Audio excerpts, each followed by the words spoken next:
Pay to stay or be on your way. The free ride ends today, and everyone pays $500 a month. Welcome to episode 2. Did you review last week's episode where we explained the guts of what get right or get out is all about? Today's episode is going to be based on specifically the adults that live with their parents at a older age. I'm not talking 2021. I'm talking between the ages of 25 and 35. That is a concerning age to be still living with your parents.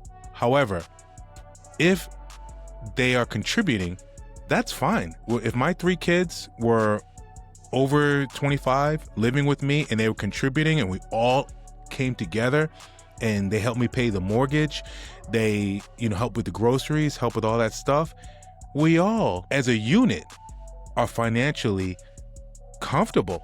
I mean, let's be honest, but that's not the case in a lot of households. A lot of households, the parents literally take the brunt of the financial burden. I pulled some statistics. Let's go through some statistics that I was even shocked to find. Check this out. I was shocked to see that New York and where I live, Massachusetts, was not the highest percentage of adults living with their parents. Shocker. You'll be surprised at what states are the highest. But let me give you a quick visual. As you can see here, the darker reds are the ones that are the highest percentage of young adults ages 25 to 34 still living with the parents, which is, 34, that's up there. But like I said, if they're contributing, it's all good. I put this text down here below. This is where the shocker happened.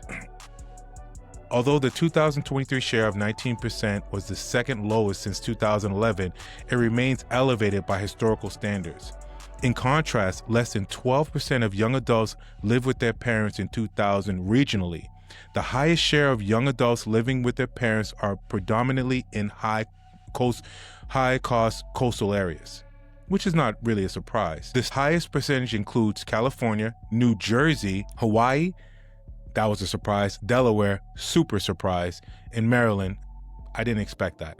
I pulled up quite a few statistics on this specific subject. If 19% of US's adults that live with their parents is the standard right now, and they're contributing, it's all good. What's the problem? Everyone's contributing, everyone's happy, everyone's financially comfortable. All good. However, I want to find out which ones are not paying. So I did another statistic. That, in this statistic, is based on the ones that were not paying at all or paying a minuscule amount. Let me break it down for you. Based on the data from late 2024 and 2025, here's a breakdown of financial contributions by the young adults living at home. I love this. I didn't make this, they did, but it's so awesome. The free ride statistic. While most young adults contribute in small ways, a significant portion do not pay the big ticket items like housing. Housing meaning mortgage, rent, things of that nature. That is the biggest expense in a household. There's no argument about that. Approximately 54% of young adults living at home pay zero rent or mortgage contribution. Do not contribute anything. I'm talking nada. No groceries, no utility bills, no cable bill, no nothing. Do not contribute anything. Roughly 28% of young adults living at home contribute nothing financially to the household, meaning they pay no rent and no share of groceries or utility bills. That is insane. How dare you? How dare you live in the house with your parents, working, getting Amazon packages every day, getting tattoos, going on vacation, while your parents are struggling just to keep up with the mortgage and do what they have to do. And even if they are going on vacation, God damn it, they deserve it. You're asking to pay, period. And if you're a parent that's letting this happen, shame on you. How are they going to thrive? How are they going to really successfully go through this journey of independence if you're just sitting there putting a pillow under their ass every time they fall? Can't do that. Here's a breakdown grid down below. Any financial contributions, percentage who contribute, 72%. Percentage who do not contribute, 28%. Household expenses like groceries, utilities, 65% who do contribute, 35% who do not contribute at all. Rent and mortgage, this is a big one. Even the ones who contribute to the household, only 46% contribute to the rent or mortgage. You feel that? 54% contribute nada. So based on that, I want to make sure your household is all on the same page. That's important.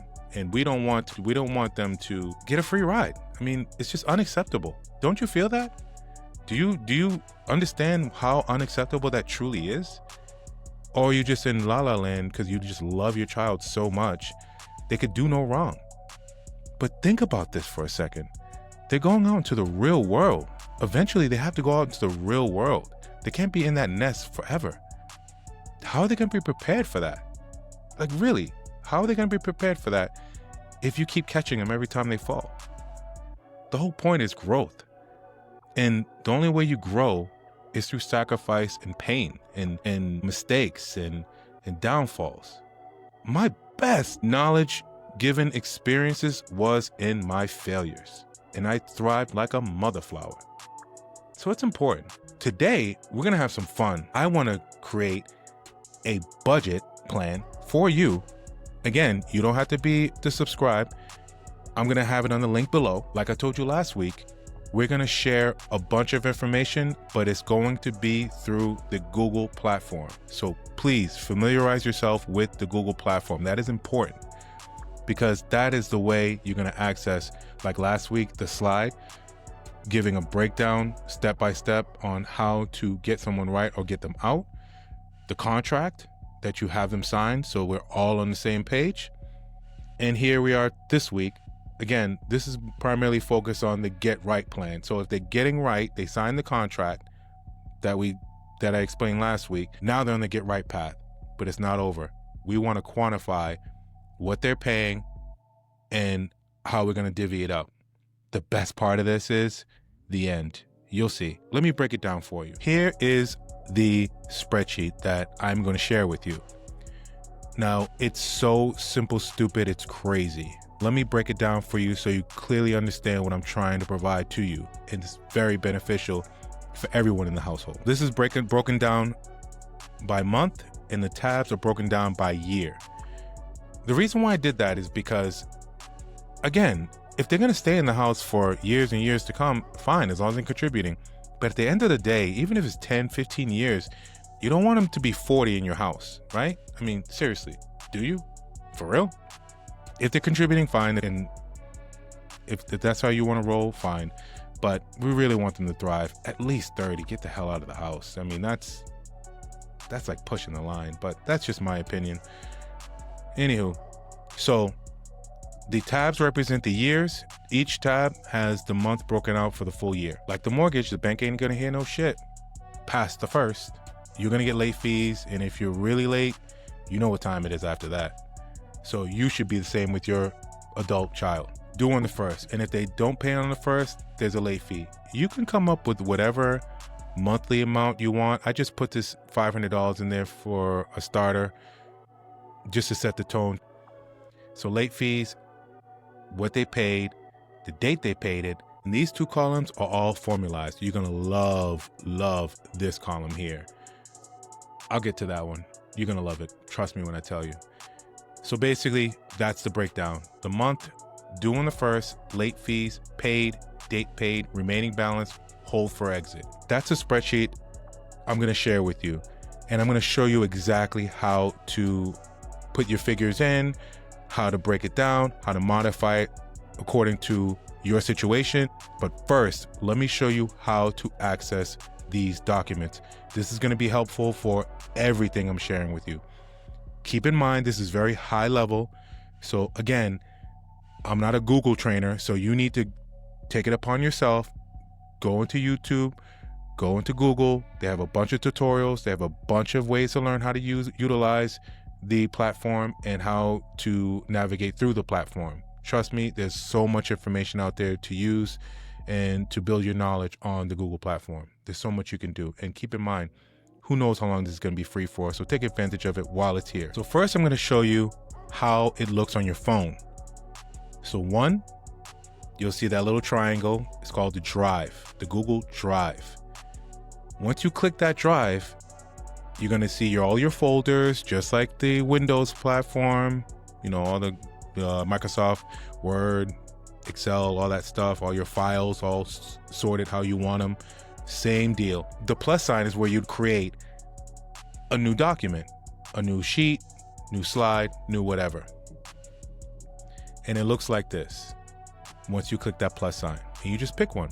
Google Slide, just like Microsoft PowerPoint presentations, Google Sheets, just like Microsoft Excel, and Google Docs, just like Word.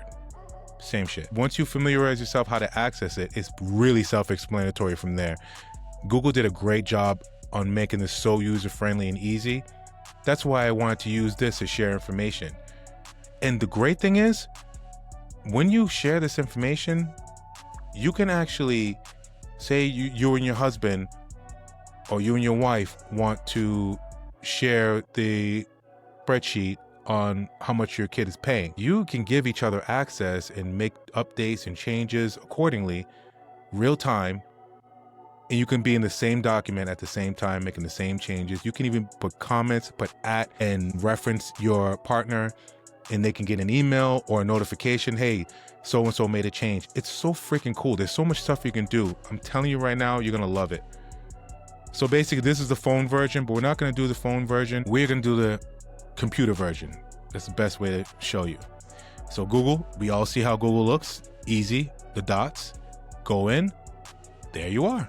Files are right there, the budget plan, and voila, we're here. Isn't that so easy? So now let me show you this document. I populate my own figure, which is 500. That's my comfortable number. That's how much I charge my daughter every month. She's 22, she just graduated college, but she pays. I practice what I preach. I'm not putting this out there for everyone else if I'm not doing it myself. I mean, I'd be pretty hypocritical, wouldn't it be? Here we go. So you got the month, the amount that we're charging per month, because you can just populate it. You can say in year 2, we're going to change it to $600 a month, and so on and so forth. And all you do is just change the figures here. We're going to populate and go all the way to the future. $500, $500, $500, right? Oh, we forgot. We charge $600 for this year. So let's do that, because we don't want our formula to be all screwed up. Because see that remaining balance over there, 115, that's not good. They owe a lot of money. So let's say they just owe 15 bucks. Let's say they paid the 15 bucks. They're good kids. So check this out. This total tab here. This was all formulas. Simple formulas I did. $4,682.25. I suggest you put that money to a high yield account, because what you're going to do with that money is going to be fantastic. You're going to put that in your high yield account, let it accumulate as much interest as you can. If they stay for 10 years, that's even more. It's almost 10 grand. And if you're bumping up the rent, it's even more. And if they pay late fees, it's even more than that.